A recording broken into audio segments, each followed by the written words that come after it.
Badminton academy ವತಿಯಿಂದ November 24 ಮತ್ತು 25ರಂದು ದರ್ಬೆಯ officers club ಒಳಾಂಗಣ ಕ್ರೀಡಾಂಗಣದಲ್ಲಿ ವಿದ್ಯಾರ್ಥಿಗಳಿಗಾಗಿ ಜಿಲ್ಲಾ ಮಟ್ಟದ ಬ್ಯಾಡ್ಮಿಂಟನ್ ಪಂದ್ಯಾವಳಿ ನಡೆಸಲಾಗುವುದು ಎಂದು ಅಕಾಡೆಮಿ ಕಾರ್ಯದರ್ಶಿ ಪಿಬಿ ಬಾಪನ್ ಕುಮಾರ್ ತಿಳಿಸಿದರು। ಪುತ್ತೂರಿನಲ್ಲಿ ಸುದ್ದಿಗೋಷ್ಠಿಯಲ್ಲಿ ಮಾತನಾಡಿದ ಅವರು, ಪುತ್ತೂರಿನಲ್ಲಿ ಪ್ರಥಮ ಬಾರಿಗೆ ಜಿಲ್ಲಾ ಬ್ಯಾಡ್ಮಿಂಟನ್ ಪಂದ್ಯಾವಳಿ ಆಯೋಜಿಸಲಾಗುತ್ತಿದೆ। 11 ರಿಂದ 17 ವರ್ಷದ ಒಳಗಿನ ವಿದ್ಯಾರ್ಥಿನಿಯರು ಈ ಪಂದ್ಯಾವಳಿಯಲ್ಲಿ ಭಾಗವಹಿಸಬಹುದಾಗಿದೆ। ಸಿಂಗಲ್ಸ್ ಮತ್ತು ಡಬಲ್ಸ್ನ 9 ವಿಭಾಗದಲ್ಲಿ ಪಂದ್ಯಾವಳಿ ನಡೆಯಲಿದ್ದು, ಜಿಲ್ಲೆಯ ಸ್ಪರ್ಧಿಗಳು ಇದರಲ್ಲಿ ಭಾಗವಹಿಸಲು ಅವಕಾಶವನ್ನು ಕಲ್ಪಿಸಲಾಗಿದೆ।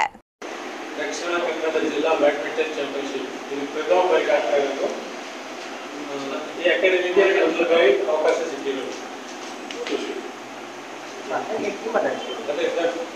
ತಮ್ಮೆಲ್ಲರ ಸಹಕಾರ ತುಂಬ ಅವಶ್ಯಕವಾಗಿರುತ್ತದೆ। ವೈಡ್ ರೇಂಜಲ್ಲಿ ಪಬ್ಲಿಸಿಟಿ ಕೊಡಬೇಕು ಅಂತ ಇದು under 11, 13, 15, 8, 17 years boys and girls ಮಾತ್ರ ಈ ಪಂದ್ಯಾವಳಿ ನಡೆಯುತ್ತೆ।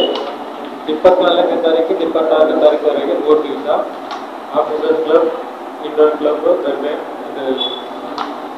ಈ ಎಂಟ್ರೀಸ್ ಕಳಿಸೋರು ಈ ಎಂಟ್ರಿ ಫಾರ್ಮ್ ಇದೆ, ಎಂಟ್ರಿ ಫಾರ್ಮಲ್ಲಿ ಮಾತ್ರ ಕಳಿಸ್ತಾರೆ। ಅದ್ರ ಜೊತೆಯವರಿಗೆ ಏಜ್ ಪ್ರೂಫ್ ಸರ್ಟಿಫಿಕೇಟ್ ಅನ್ನು ಎನ್ಕ್ಲೋಸ್ ಮಾಡಿ ಕೊಡಬೇಕು।